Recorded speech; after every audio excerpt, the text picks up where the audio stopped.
أعوذ بالله من الشيطان الرجيم. ذلك من أنباء الغيب نوحيه إليك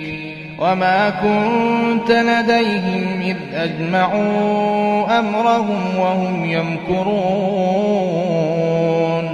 وما أكثر الناس ولو حرصت بمؤمنين وما تسألهم عليه من أجر إن هو إلا ذكر للعالمين وكأين من آية في السماوات والأرض يمرون عليها وهم عنها معرضون وما يؤمن أكثرهم بالله إلا وهم مشركون أفامنوا أن تأتيهم غاشية من عذاب الله أو تأتيهم الساعة بغتة وهم لا يشعرون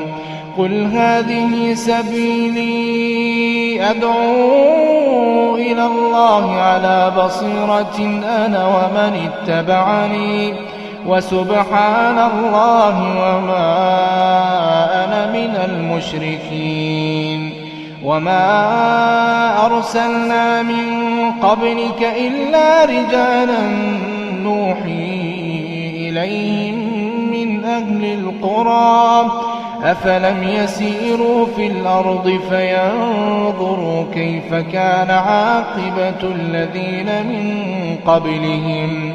ولدار الآخرة خير للذين اتقوا أفلا تعقلون حتى إذا استيأس الرسل وظنوا أنهم قد كذبوا جاءهم نصرنا فنجي من نشاء ولا يرد بأسنا عن القوم المجرمين لقد كان في قصصهم عبرة لأولي الألباب ما كان حديثا يفترى